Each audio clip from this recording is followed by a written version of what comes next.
that Arsenal now have white magic and juju that they use on Wembley.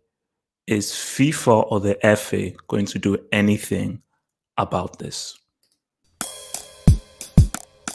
Double H. Double H. Double H. Double H. Double H. Double H.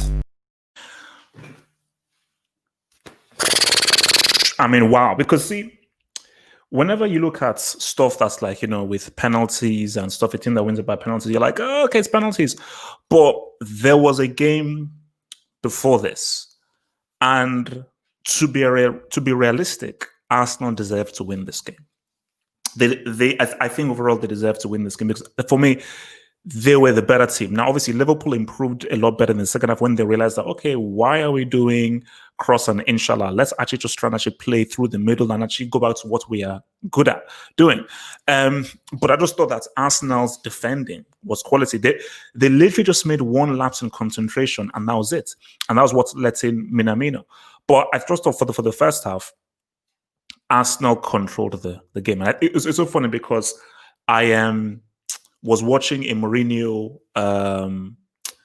basically, there's a Mourinho compilation of when he was on beIN Sports and how Mourinho said that the team that has the ball isn't necessarily in control. And I think this was what it was for the game. Liverpool had more possession, 100%, but Arsenal were in control because Arsenal knew how to thwart Liverpool's attacks that were very obvious. Homeboy Williams on the right was a complete and utter break.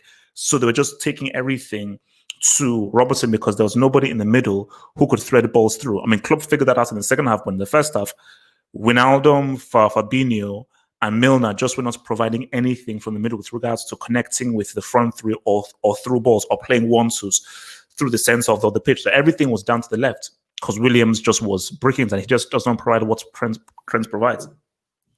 So I was like, yeah, we know these guys are going to do. They're going to go out wide, see that man, also Robertson, and just going to cross. So what they did was, okay, fine, let them have it on the wing. We'll bunch up. You're going to cross it in, and we're just going to head it out because we believe that we have the numbers and the personnel to defend any crosses that's come from wide out. So what Liverpool could have done is, okay, try and actually create a scenario or a situation where you can get Robertson much closer to the goal, but it was just a crossfield pass. Robertson looks up, just hoists a cross aimlessly into the box, and it was easily defended by Arsenal. And then Arsenal then were able to counter them. They were able to coax them in, attract them in, and hit them on the counter. And when you look at that goal that Arsenal scored, it goes back to the whole thing of playing from the back. And you have to just say that, Arteta is doing a great job because when a team, like the goal that Arsenal scored, it's coaching. It's not like an individual came and just did something amazing and personal. No, that's coaching because even as we're passing from the back, I'm like, guys, you're going to lose the ball. You can't pass from the back, but they trusted in themselves. They trusted in what they've obviously done in training. But when we went to Saka, who needs to join Nigeria, by the way, great pass across, superb pass across that he made across to your boy Aubameyang. We need to have a conversation. When do we have the conversation? Please tell me, when do we have the conversation? He is pound for pound one of the best strikers in the world. Strikers, not goal scorer. With regards to the position of striker. See, for me, people say, well, he doesn't play striker because Nketiah was a striker. He now plays wide left. I don't give a damn. For me, I still view him as a striker. That is what he is in and of himself. He's a striker. And pound for pound is one of the best strikers in the world. Facts. Forget about the Premier League. Forget that. World, he is minimum top 5. I would argue top 3. I would argue top 3 in the world for his consistency goals. But the key thing is when he scores and the kinds of goals that he scores. He ain't scoring tap-ins. Okay? He ain't scoring tap-ins. Okay. This ain't Tapinaldo. Okay, he ain't scoring tap-ins. This isn't Tapmibile, So this is a guy who is scoring amazing goals. I mean, and the goal he scored again, that's his superb goal against what people say is supposed to be the best keeper in the world. So second half, Klopp realized what was happening here. He said, okay, we don't have Trent. So therefore, Robertson is getting all of these balls that were giving into him.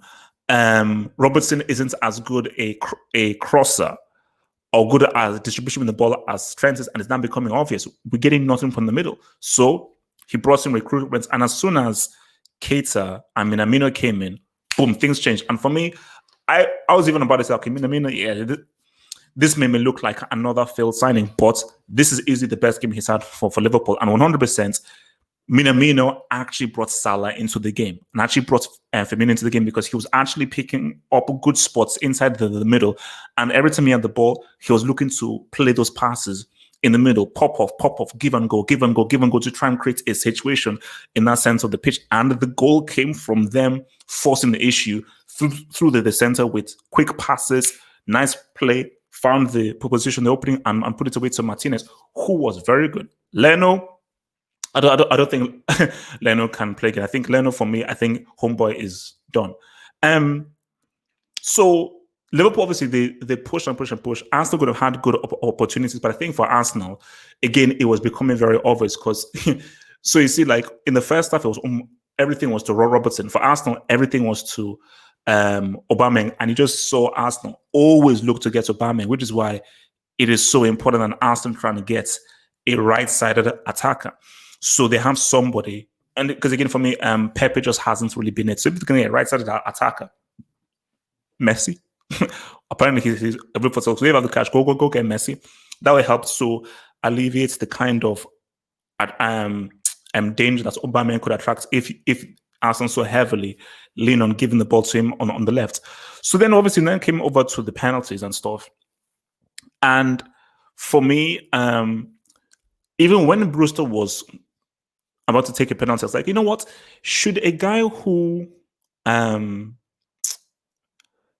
should a guy who has just come on be taking the penalty? That's my thing. Should the guy who has just come on be taking a penalty? But then he said, okay, well, he should be fresh. He should be fine. So what's the deal? So my thing is this: is that at least hit the target. At least hit the target. See, if the keeper saves this, it is what it is. But to hit the bar or not actually hit the target from a penalty, that's always unfortunate. But shout out to Arsenal. All of the penalties were perfect. And you know how we always say is that your best penalty kick taker, you should always put him first or second, but normally first just to set a good tone. But the perfect way, just that this never happens, and it's always risky, but the perfect way is your best guy, you put 5. So literally, it's worked out perfectly for Arsenal because Liverpool missed their one, and Arsenal were able to score their 4 and had their captain and obviously their best finisher put the final and the 5th decisive one. So for me, I think overall it has been a very good few months for Arteta and Arsenal. And I think what you're seeing is the team coming into it. They're still not there yet. They still need to grow. But the difference in the team cohesion under Arteta and under Emery is vast. Like under Emery, you could just see that this team, nobody is leading this team. They're just doing whatever the hell they want. And Emery didn't even really care. I think he just wanted his severance package. But for Arteta, you can see that everybody is always, this is always the phrase, everybody is singing off the same hymn sheet. Everybody is singing in the same chord. They're like a choir, and everybody is fighting for everyone. And there is a clear understanding as to what they want to do strategically. So the more and more that we listen to Arteta and so forth, I think the more and more that this team can grow. And because obviously you saw Saliba in the stands. So obviously, if they can put him in there, because I think Arsenal defensively have been really good. Like as of late, I don't know what Arteta has done, but defensively they've been really good. David Luiz, dare I say, he still does like his crazy rabbits tackles, but David Luiz looked pretty solid. I thought he had I thought he was one of the best players on the pitch. He had a really solid game today and defended really well. So I mean, but for Liverpool, I think the thing that shocked me the most was Salah was hardly in the game. Like the only thing that Salah did was help combine with Minamino and score the penalty. So I don't know whether it is tiredness or a lack of there being a central threat, but normally you see Salah gets in those ISO positions, those 1v1 positions, get himself in good dangerous areas, but he just wasn't there. But I think even as we were saying on Twitch, I think this is the reason why Liverpool, they need a Thiago Alcantara or a Houssam, because when you're coming into a new season, you need new blood. You know, you need you need to just reignite the team with new players, new faces, and so forth. And Liverpool, like that's midfield, you can just see how ineffective it was. So, because I was thinking to myself that how the heck did Liverpool do so well with such a dry midfield? But then it is just what it was, that they were able, I think, because the Trent and Robertson were so influential and that front three functioned so well. All that midfield three did was give the ball to the front three. But there was no sex, there was no cheddar within that three. But I think right now they've got to take it to the next level. I don't think Liverpool can get away with that three just being economical. They need someone to help define them. I thought that Naby Keita was playing really well, and you could saw that. And I think that is what instruction Klopp gave to Naby Keita before he came on. He said, yo, Keita, go on there and get onto the ball, hold onto the ball, and try and make things happen. Don't just play sideways, useless, aimless passes. Try and actually define and actually make something happen when you're on the ball. So I think that is what a Iwa or a Thiago can bring. But yeah, but look, it's still a preseason game and so forth. But you see, this is the best thing that can happen for Liverpool, is that they lost the game in the manner that they did, where really they got outplayed by Arsenal. I think tactically, they got outgunned by Arsenal. I think Arsenal really could have won that game 1-0 very easily. So I just think that for Liverpool, this now is shock to the system of like, you need to buy. You can't go into the new season with a team like this because you see, it may work for a knockout competition like Real Madrid did, but you can't go into a season, a league campaign with the exact same squad. You need to have at the minimum 2-3 new players. You just have to. You simply have to, because you just have to reignite, reacclimatize, and it helps to push guys to the next level, because what you want are for guys to really be to get that hunger yet again. But look, man, Arsenal, man, gotta give credit to these dudes, man, because people can always change. I'll get to questions that people can always change. My initial thought was Arteta, no experience. The Arsenal job is a very big job that needs an experienced hands to do things. But I am very surprised and almost shocked as to how well he's done in such a short space of time, and how well this team is functioning in such a short space of time, and the fact that how many true star players are on this Arsenal team. That it was a midfield of freaking El Neni and homeboy, what was his name, and Xhaka. There are not that many. The only true quality player on this team, I would argue, is actually Martinez, who I think is a really good keeper, and Aubameyang. Those are the only true quality players that are there. And I think Saka is a good up-and-coming player. I don't really rate Reece Nelson or Willock that highly, but I think in Saka, Aubameyang, Emilio Martinez, I think those are really their best players. So he's doing this work with guys who are not super great, who are just functioning guys, but he's really taking guys to the next level. So, yeah, man, Arteta has surprised me, But before I go to questions, one thing that I just found surprising, I think this is what I said on the Twitch stream. Both midfields were very dry, because for like the first 10, 15 minutes, all he was doing just long ball, long ball, long ball, long ball, long ball. And the funny thing is, how did both goals come from? Both goals came from passes, intelligent, intricate passes. Because I was saying to myself that because on neither team could I say, oh, that's a great central midfielder. No. So neither team had a good quality central midfielder. I think just had very functional midfielders, but you couldn't give the ball to someone. Like, look at what Thiago Alcantara did at the CL final. You couldn't really give what Toni Kroos does. Like, Toni Kroos is the perfect example where you can give him the ball and he will always look for the pass. He's not looking for the ball over the top or a long ball. Get the ball, head up high, looking for a pass to keep the ball and everything. So, but yeah, look, Arsenal fans just relax, but Arsenal fans should feel expectant for next season. I think it's Fulham that they play on the opening game. I think they should be cautiously optimistic. If they can just secure a few more signings, get an upgrade on Pepe, who I think he's on the review. I think Arsenal will look good. But also the midfield, get a good right wide attacker. I think that they're looking at for Liverpool 100%. They need.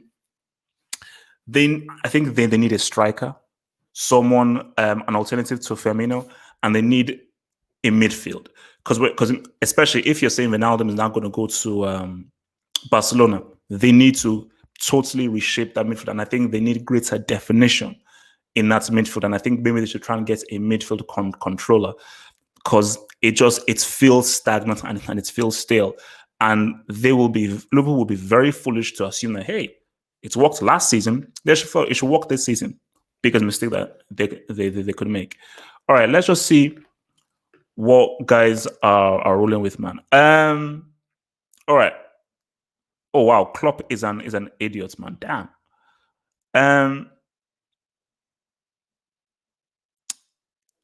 Let's just see. Minamino equals Sasuke. Oh, I think isn't that Naruto? Xhaka is really underrated. If he eliminates the mistakes, he's good. See, for me, I say Xhaka, I think he's a you know what? Xhaka is almost like what Matuidi is for France. He's good to have in the team. But the issue Arsenal have is that he's like the main midfielder, so he gets the ball a lot. He isn't a guy who can get the ball and really keep the ball and he can't dictate play. But what he does is he can keep the ball, win tackles, and just add some midfield depth, some midfield strength and tenacity to that midfield, which is what you always did. Because I say the perfect midfield is you have this is the perfect midfield. You have your tackler who wins balls, keeps it simple. You have the guy who controls the game and can pass balls, thread balls through. And you have the guy who breaks from midfield, who now connects with the attack and is the runner. So you have your runner, your controller, your thugged out tackler. Those are the three kinds of roles you want really in your perfect midfield, really. And I just think that, Xhaka is the thugged out tackler that you always need. From a boy Just Beston, Liverpool are cross merchants. Nebap, Just Beston, they lost. They bricked it. They flopped. It is what it is. Let it go. Liverpool were cross merchants in the first half, but I think they then improved in the second half, man. For me, we see, Salah was non-existent. It's like I forgot he was playing. Mane didn't have a good game. Again, basically Mane was ineffective. Salah, if he wasn't there, I don't think Firmino really did anything in the game. So yeah, I don't know. Is it tiredness? Is it fatigue? Liverpool fans, tell me, is it something to be worried about, or is it just a case of But my thing is that you can't use the excuse of being tired, because if anything, Arsenal should be more tired. Because remember, Arsenal have played more recently than Liverpool, because Arsenal played the FA Cup final. So, but so you can't really complain about being tired or fatigued or anything like that. That's trash, man. See, they lost to Arsenal twice. Yeah, you see, the first L doesn't count because it was already done. It was already a done deal, so that first L doesn't count, To be honest, Liverpool have been cross merchants since the start of the EPL winning season. But the thing is that it has worked. It has worked. But I do think that in other games they combined it a lot better, because what they had was either the cross or you had Firmino, who would then combine and connect the two strikers and Stoffman. So that was just the combination that those guys did. So no, but I have never seen a Liverpool game, well, apart from the Atletico game, where one guy crossed that much. I swear to you, Robertson must have made about 3,000 crosses in that first half. He made about 3,000 crosses in that first half. No. See, Rodney. See, this is what I always say about these things, because people say, oh, no, Liverpool are crap. Arsenal made Liverpool bad in this game because tactically they were good. Arsenal defended it very well, defended smartly, defended it intelligently, had guys in right positions. And yeah. So for me, like so that's why it's always this difficult thing because whenever you say, oh no, they played badly, but it's like, okay, is it that they played badly? Or is it because Arsenal just defended well? So because they defended so well, they just made Arsenal look badly because Arsenal defended really well. They were positioned very well. They had a good shape. They were very disciplined without the ball. And they didn't give Liverpool the kind of space that they wanted. And they kept on forcing Robertson wide. So his crosses were a lot more difficult to execute. Have Liverpool peaked under Klopp? They seem to lack ideas now. Too early to say. See, I don't want to be reactionary. Too early to say. For me, let the season start. This is still technically a preseason thing. So come back to me after 5 games of the Premier League season. Then you'll be like, oh, okay, all right, let's now take an assessment. Then come back to me after 10 games. So for me, you can't say anything, but Liverpool should be worried. They should be worried because if they go into next season, well, look, we're like 2 weeks away from the opening game. So if they go into and they play Leeds, and Leeds just bought Moreno. No, sorry, they just bought Rodrigo from Valencia. So Leeds are looking, and I think they've actually bought a few more signings. So that's not going to be an easy game for Liverpool for an opening game. And Liverpool don't want to get off to a losing start. So that is a tricky game for Liverpool, opening game of the season. So that's the thing. It's like, guys, don't be reactionary because I think guys are like, they're crap. They've picked and everything. Let us wait until the first few games because I'm not going to write off a team that have done what they've done in the past few seasons. I can't do that. And I'm not going to write off Salah, who has been an extremely consistent goal scorer for the past 2 seasons. I can't do that. They played so well. So us jumping to this conclusion that they're done, it doesn't come from a logical point of view. It doesn't come from a logical standpoint. So we just need to wait. But be worried. Liverpool, be very worried because you didn't look great. You did not look great, man. Who is the best Premier League striker and why? Aguero, Kane, or Aubameyang? I'm saying Aubameyang. For me, Harry Kane, no. It's between Aguero and Aubameyang. And the reason why I say Aubameyang is the team he plays for. So Aguero plays for Man City. Aguero has, just think about it, Aguero has played with the likes of David Silva, Yaya Toure, Bernardo Silva, very clever, creative players. So Aguero, you are being provided chances by brilliant technical players. Who does Aubameyang have? Maitland-Niles, Willock, Xhaka, El Neni. Come on, bro. Based on what he has to work with, Umbo is that dude. Trent and Henderson were massively missed. No, Trent was definitely missed. Huge time for sure. Trent was missed huge time because I think Liverpool were too focused on Robertson. And I don't know who the heck is that guy from the road. Who the heck is Williams? Did he get that guy from like an orphanage or something? If he did, I don't mean to be rude, but send his ass back to the orphanage because that guy was useless. I'm not sure what Henderson could have done differently in this game. Personally, I don't really know. I think because is Henderson creative? So I just don't know what he could have done in this game specifically. So I mean, maybe Henderson could have provided more forward balls. Maybe perhaps I would argue. So maybe they missed him slightly. But I think the bigger, it's not even really about the miss. I just think it's the general play, and the intent. And I just think they were less sharp than homeboys, than thingy. Messi is not staying in the form that he will not take the medical test at Barcelona. Hey, look, he's staying, my friend. He's staying, bro. Relax. I told you, people say, I'm not talking about that Chelsea-Brighton game. I don't care. Preseason, I don't give a damn. Monday, September, what's it called? 15th, Monday Night Football. We ride. If you're doing that, Ings and Vardy are even better. No, they're not. Because what he's done for multiple seasons for Arsenal, Vardy and Ings have just had one great season. Have Vardy and Ings been as consistent as Aubameyang has been since he set foot on English soil? Since he has set foot on British Isles, he has been G'ing up. Vardy and Ings just had one really good season.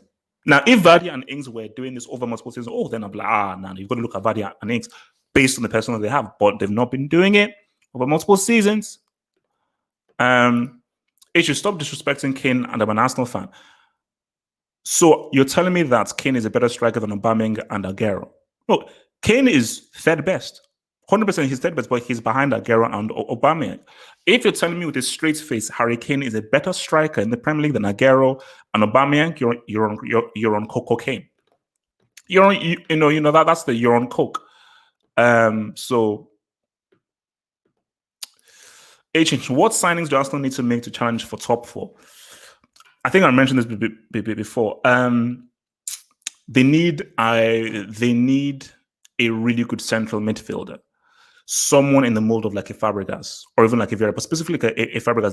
They need a really good technical midfielder, which they don't have. They have thugs like a Xhaka and thingy. I mean, Daniel Ceballos was cool, but Daniel Ceballos isn't what Fabregas was for you guys back in the day, or what Vieira was. Right-sided attacker. Because I think you already have Saliba coming into the defense right now, and the defense is actually looking a lot better than it has done before. So I think the two main areas is a good, smart, intelligent central midfielder and a right-sided attacker, right-sided inside forward. I think you can walk with Nketiah, or like I said, you can walk with them, because I think in Aubameyang, because you see, just based on the tactics, Aubameyang does not need to be a slave to staying out wide. But you see, even if I prefer Aubameyang in the center, you saw how critical he was out wide. So it depends on the game. I think if it's a game that Arsenal are dominating, Aubameyang works better just as a striker in the middle. But if it's a game in which you now want to counter punch, if you're counter punch and counter attack, you must get it out to your wide guys, and you want to have wide guys who are very effective. So if it's a game like this where you are giving up possession and you're counter attacking, you put Aubameyang out wide. So if in that case, Nketiah or whoever as a striker, it's cool. But then you need a Rice, which they don't have. Pepe for me just hasn't popped off. So if you get Pepe and you get a good CM, do you know the kind of guys you can get? And if you could get Upamecano, or something like that, boom, that would be great. Then I think Arsenal are looking. I think if they can get to those things, boom, because Aubameyang will get the goals. So if you can get the goals from Aubameyang, which he'll give you at least 20 something goals. You get another right-sided guy who can also share the goals with him as well on the right side. Get control games a lot better and get some creativity from a attacking midfield from a CM, proper defense, then those doubles will start to mount them. Then top four becomes realistic, because let's be real. Third and fourth were not great last season. 66 points ain't a supremely amazing points total. So top four shouldn't be beyond Arsenal if they just do the right things well. All right. What are you guys saying, man? HH is a football break. Interesting. I love the support from people. No, we've got the Saturday hangout today.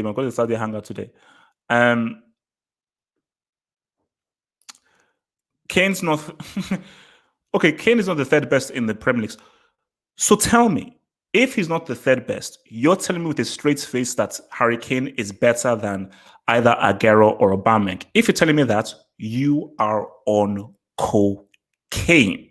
Have you seen Tony Montana? Have you seen Scarface? If you tell me that he's better than Aubameyang and Aguero, you take cocaine. So it is as simple as that. Werner scored on debut. Bailey, bro, I'm happy to hear that. João Felix looked like the second coming during preseason. We all saw what happened this past season. So I don't want to be fooled by any of that preseason crap. It's good, nice to know. It's a good feeling for him hitting the back of the net. Now do it for real. Looks like Martinez needs to be the starter instead of Leno. 1,000%.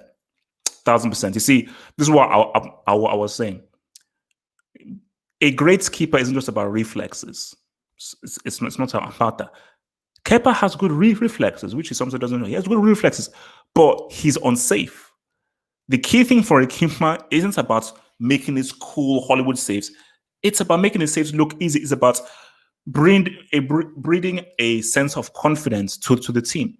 When I look at Martinez, he just seems more at ease, composed.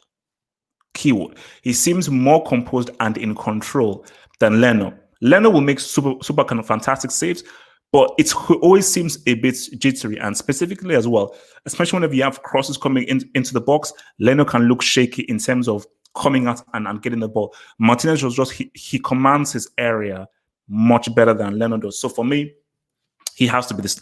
And it's one of those things because a goalkeeper's life is so hard, especially if you're in number 2, it's so tough. Because 9 times out of 10, especially if you're in a strong team, you'll never get that opportunity to be the number 1. You'll always be put in cup games, reserve games, or when the guy is injured or something. But when you give that opportunity, when a keeper is injured, you have to do supremely well. And Martinez has done so well that he's like, boom. So right now, especially with the Copa America coming next year, he's now on Argentina's radar. Because right now, he's the best keeper for Argentina. Romero is a bit too old. Caballero is garbage. What's the name on that dude? I can't remember the name. Because when Caballero breaks up, that dude who they put to replace him, he looked like a guy who walked to the docks. So 100%, it's good that he's back, man.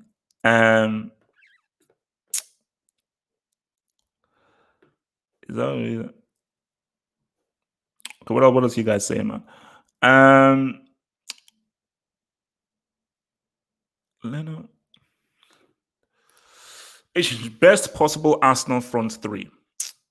They need to buy, because for me, obviously, you have to look at Aubameyang. You have to look at Lacazette, although Nketiah is improving. I was sketching him, but he's improving. But I would still say you have to say Lacazette, Aubameyang. They need someone on the right. Pepe doesn't do it. Pepe doesn't do it. Like Pepe, he's one of those guys that he's talented, but he's not quite there. His game is still very, very raw. It's still very, very raw, and he makes too many mistakes. Like he can come out and just do a great goal like that, but you need a consistent performer there, and he simply is not consistent enough. And over a league campaign, you need a consistent performer, not a guy that will just turn up 1 every 4 or 5 games, man. So that's the thing. What did I say?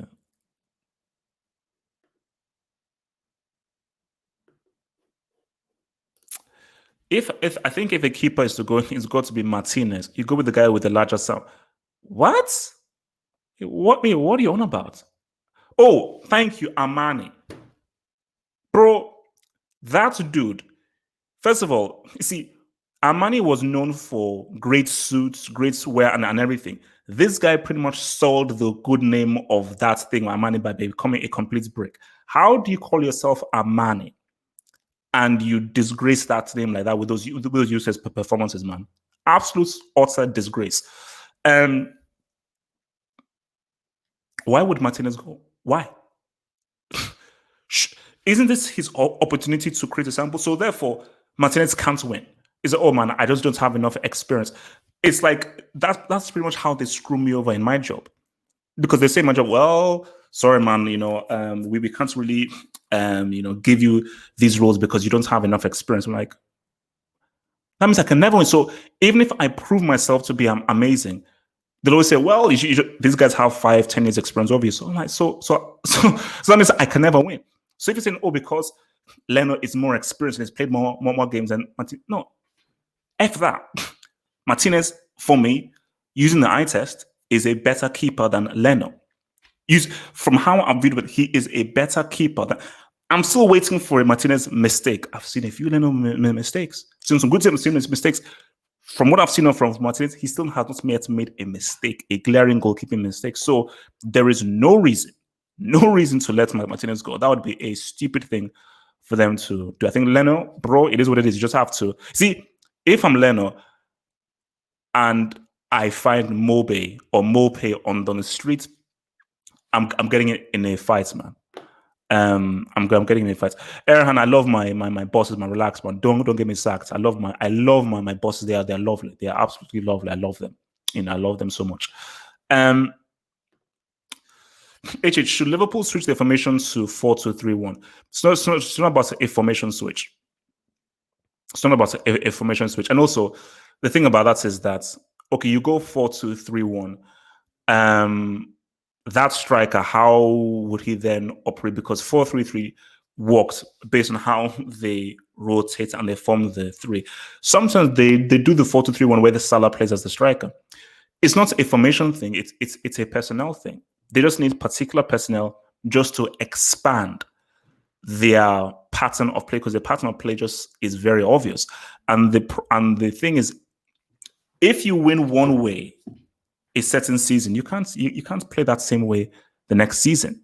You have to take things to the next level.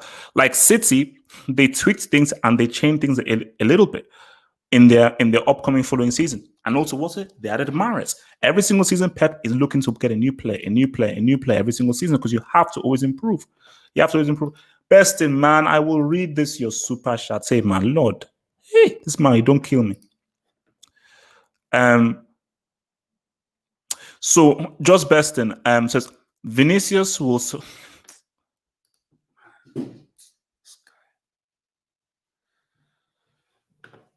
Just Beston, I am convinced you take drugs. I'm convinced you take drugs, guys. Look at this nonsense.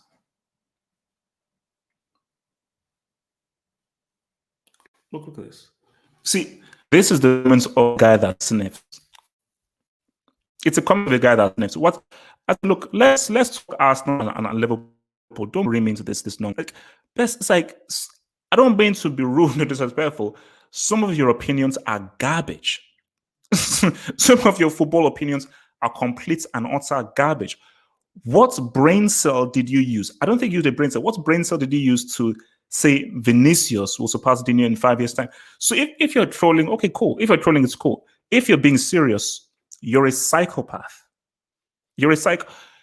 Beston, I don't give a damn whether it's 10, 20, or 50 years. To utter your mouth and say Vinicius in 5 years is going to surpass one of the most highly regarded players that we've ever seen. You're brainless.